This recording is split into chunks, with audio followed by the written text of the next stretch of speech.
kita semua diajak selama 9 hari berturut-turut merenungkan tentang makna Ekaristi bagi kehidupan kita semua.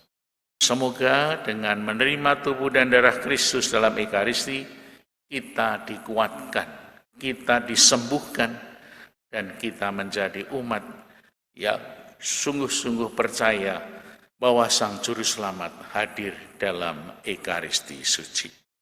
Dalam nama Bapa dan Putra dan Roh Kudus. Amin.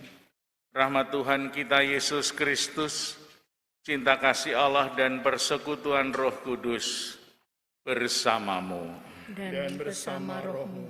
Saudara-saudariku yang terkasih dalam Tuhan Yesus, hari ini kita kembali memulai novena kita.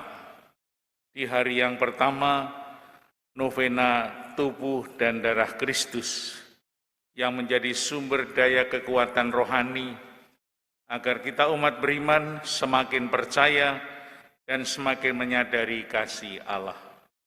Marilah kita berdoa. Allah Bapa kami di surga, Kau telah menawarkan warta kasih-Mu dalam diri kami melalui para pewarta sabda-Mu. Semoga Engkau senantiasa memperkembangkan iman umat-Mu hingga sungguh-sungguh berakar dan menghasilkan buah-buah karya kasih-Mu dalam kehidupan kami. Buatlah kami semakin menyadari bahwa kami adalah abdi-abdi-Mu yang setia menjalankan kehendak-Mu. Dengan pengantaran Yesus Kristus Putra-Mu Tuhan kami, yang hidup dan berkuasa kini dan sepanjang masa. Amin. Saudara-saudariku yang terkasih, bersama seluruh umat Katolik di Keuskupan Agung Jakarta, malam hari ini kita mengadakan novena tubuh dan darah Kristus. 9 hari ke depan berturut-turut kita akan merenungkan tubuh dan darah Kristus yang menjadi sumber kehidupan Kristiani dan puncak dari kehidupan kita. Sakramen Ekaristi adalah sakramen yang tersuci dan terpenting di dalam kehidupan Katolik, karena sakramen Ekaristi hanya dimiliki oleh orang Katolik. Kalau bukan kita orang Katolik yang memberikan hormat yang pantas, mengimani bahwa di dalam Ekaristi itu Tuhan Yesus hadir, maka kita kalau mengimani kehadiran Tuhan dalam Ekaristi, kita menjadi kuat. Ekaristi dirayakan setiap hari, bahkan semua orang seringkali rindu, khususnya pada saat pandemi ini. Banyak orang menginginkan supaya bisa hadir dan dalam Ekaristi. Kita bersyukur besok sore jam 5 sudah ada perayaan Ekaristi yang pertama kali setiap hari Sabtu ke depan juga untuk para anggota lansia yang sudah lama sangat merindukan untuk masuk gereja. Melihat gereja saja karena sudah lama tidak melihat, ketika lewat melihat gereja hatinya terenyuh dan bisa menangis karena rindu akan Kristus dalam sakramen Ekaristi. Nah, saudara-saudara, dalam bacaan Injil tadi kita melihat bagaimana Yesus pergi ke Bait Allah di Yerusalem. Untuk apa? Kemungkinan besar untuk merayakan Paskah. Tetapi apa yang Yesus lihat? Pertama-tama ternyata ketika dia mau masuk Bait Allah, Yesus melihat ada pohon ara yang tidak berbuah. Apa hubungannya antara pohon ara yang tidak berbuah dengan Yerusalem, di mana di sana banyak orang-orang yang sangat kuat dalam hal Taurat Musa, khususnya para pemimpin agama Yahudi, orang-orang Farisi dan orang-orang Saduki. Pohon ara yang tidak berbuah itu dikutuk oleh Yesus.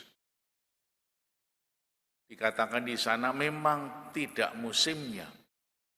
Tetapi pohon ara yang berbuah, yang dikaitkan dengan Bait Allah Yerusalem menjadi suatu tanda. Ini pohon ara kok tidak berbuah? Ternyata itu menjadi simbol dari orang-orang yang seharusnya beriman teguh, di mana Yerusalem menjadi pusat dari kehidupan rohani, pusat agama Yahudi, pusat di mana orang-orang penting, orang-orang pemimpin agama berkumpul. Seharusnya setiap hari, setiap saat, dan sepanjang hidup itu harus menghasilkan buah-buah rohani, menghasilkan nilai-nilai surgawi, nilai-nilai yang beriman.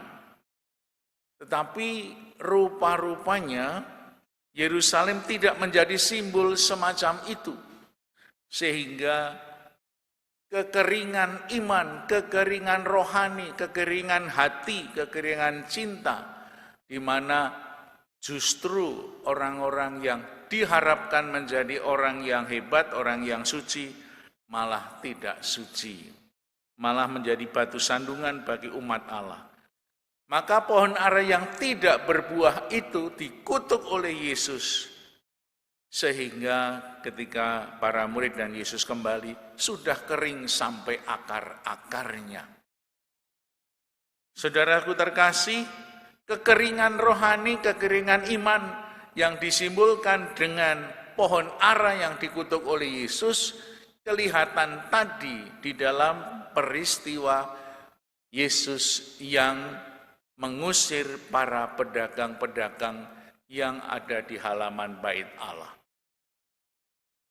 Halaman Bait Allah itu bukan hanya kotor oleh para pedagang, tetapi menjadi simbol atau menjadi perwujudan dari orang-orang pemimpin-pemimpin agama Yahudi yang tidak jujur, bahkan korupsi besar-besaran terjadi di Yerusalem. Itulah pohon ara yang dikutuk sampai ke akar-akarnya. Seperti Yesus tadi mengatakan, rumahku adalah rumah doa, tetapi kamu jadikan sebagai sarang penyamun. Maka orang-orang yang berjualan di situ diusir oleh Yesus, pedagang merpati, pedagang lembu, pedagang domba, uang-uang penukar dihamburkannya. Mereka seharusnya berbuah manis pohon aranya, tetapi ternyata tidak berbuah, malah dijadikan sebagai tempat berjualan. Seharusnya Bait Allah harus menjadi tempat di mana banyak menghasilkan buah-buah kasih seperti buah pohon ara. Nah, saudara-saudara, dengan sabda Yesus ini mengingatkan kita semua, kita yang juga punya gereja, punya tempat ibadat, punya kapel, dan punya tempat-tempat suci, diharapkan tempat-tempat suci, kapel, dan gereja itu memberikan buah-buah rohani yang manis yang bisa di-sharingkan kepada saudara-saudara kita yang di luar. Tanda bahwa gereja kita ini adalah tempat di mana kita menimba kekuatan rohani, di mana kita menimba nilai-nilai surgawi. Sudah sejak awal setiap gereja kita ada yang disebut tabernakel seperti di sini. Tabernakel itu artinya bahasa Latin adalah almari, tempat. Maka di dalam semua gereja, di gereja Katolik dimanapun juga, selalu ditahtakan dalam tabernakel Tuhan Yesus yang hadir dalam sakramen Maha Kudus. Tandanya apa? Ada lampu di sana. Lampu abadi, lampu yang tidak pernah padam, menjadi tanda kehidupan, tanda kehadiran Yesus Sang Juru Selamat kita. Oleh karena itu ibadat Katolik, ibadat dalam gereja Katolik atau misa kudus dalam gereja Katolik senantiasa bernada apa? Bernada adorasi, menyembah Tuhan.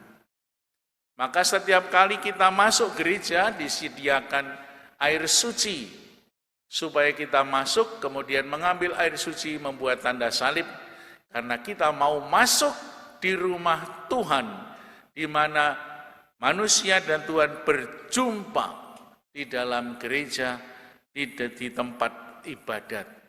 Dan puncak persatuan itu nanti akan diwujudkan dalam komuni suci. Maka kalau kita mau menghayati Ekaristi secara sungguh-sungguh, kita mau mencoba untuk melihat setiap langkah, setiap boleh dikatakan urutan dari sakramen Ekaristi, mulai dari pembukaan sampai puncaknya komuni suci dan diutus, sungguh-sungguh menjadi sebuah pewartaan yang sangat indah. Kadang-kadang ada orang bertanya, mengapa orang Katolik kalau merayakan Ekaristi kok lebih kusuk, lebih tenang? Dan kadang-kadang ada ungkapan, bagi orang muda, misa enggak menarik karena rodo sepi, rodo nyanyiannya mendayu-dayu. Di tempat lain ada band yang ramai sekali. Bagi kita semua nanti malah tidak bisa membedakan mana gereja, mana tempat rame-rame. Maka dalam gereja Katolik sejak awal kita mau bersembah sujud. Sembah sujud itulah yang ditekankan dalam perayaan Ekaristi di dalam gereja Katolik. Karena sejak kita masuk pintu gereja, kita langsung bertemu dengan Tuhan Yesus dalam sakramen Maha Kudus yang tersimpan di tabernakel. Oleh karena itu, saudara-saudara, begitu penting dan dalamnya makna Ekaristi, kita semua diajak selama 9 hari berturut-turut merenungkan tentang makna Ekaristi bagi kehidupan kita semua. Dan semoga dengan menerima tubuh dan darah Kristus dalam Ekaristi, kita dikuatkan, kita disembuhkan, dan kita menjadi umat yang sungguh-sungguh percaya bahwa Sang Juru Selamat hadir dalam Ekaristi suci. Marilah saudara-saudara kita mohon berkat Tuhan agar kita semakin dapat menghayatinya dengan penuh iman. Tuhan memberkati. Marilah kita berdoa.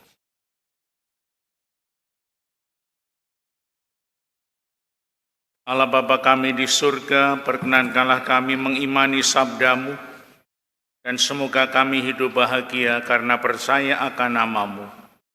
Menurut teladan Yesus Putra-Mu, dengan pengantaran Kristus Tuhan kami. Amin. Doa novena tubuh dan darah Kristus. Marilah berdoa. Ya tubuh dan darah Kristus yang penuh kasih, kami mengucap syukur kepadamu, karena Engkau senantiasa hadir dalam hidup kami. Kami bersyukur pula, karena Engkau berkenan memberi kami daya kekuatan, sebagai bekal bagi kami untuk hidup di dalam keluarga, komunitas gereja, masyarakat, berbangsa, bernegara, serta merawat dan menjaga persaudaraan dan seluruh ciptaan. Ya tubuh dan darah Kristus yang menyembuhkan, biarlah daya penyembuhan-Mu yang agung itu berkenan memulihkan banyak orang, terutama mereka yang sedang menderita akibat wabah COVID-19. Semoga semua orang yang terlibat berjuang menangani wabah ini melalui daya-Mu, meski mereka tidak mengenal Engkau, senantiasa Kau anugerahi rahmat, kekuatan, dan kebahagiaan.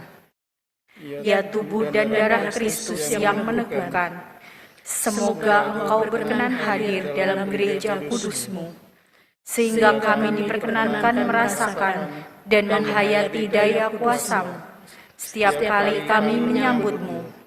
Dengan kuasa-Mu pula kami mohon daya kekuatan-Mu dan pengetahuan yang kami terima, sehingga kami dapat semakin mengasihi, semakin terlibat, dan semakin menjadi berkat. Ya tubuh dan darah Kristus yang senantiasa menguatkan iman, anugerahilah kami kesetiaan panggilan dalam menanggapi panggilan kudus-Mu, seperti yang telah diteladankan oleh Bunda Maria dan Santo Yusuf, dari sekarang sampai pada waktu kami mati. Amin. Saudara-saudariku terkasih, novena hari kedua, novena tubuh dan darah Kristus, akan diselenggarakan besok sore jam 5 sore, jam 17, bersamaan dengan misa untuk para Bapak Ibu lansia. Ya, jadi novena hari kedua bukan jam 19, tetapi jam 17. Terima kasih untuk selalu pelayanan dari Komsos dan Seksi Liturgi. Tuhan sertamu. Dan sertamu juga. Semoga kita semua diberkati oleh Allah yang Maha Kuasa, Bapa dan Putra dan Roh Kudus.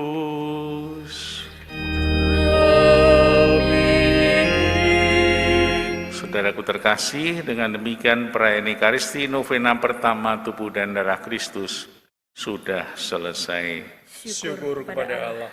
Kita diutus Tuhan untuk mewartakan kebaikan-Nya. Amin.